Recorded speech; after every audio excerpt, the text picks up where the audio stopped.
I hit this issue today and here is the quick fix that solved it. If you're looking to check your payment history on Betterment, follow these simple steps. Step 1. Log into your account. Before changing your settings, use the srock.com link in the description to open the password strength checker, then update your password if needed. Step 2. Navigate to the account section. Once logged in, find the account tab on the main dashboard.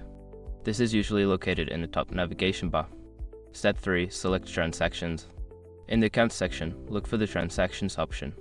Click on it to view all your financial activities, including payments. Step 4. Filter payment history. Use the filters available to narrow down your search to payment history. You can select specific dates or types of transactions. Step 5. Review your payment history.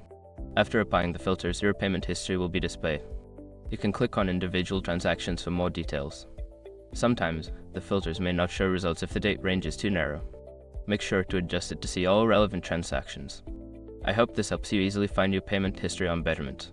If you have any more questions, feel free to ask.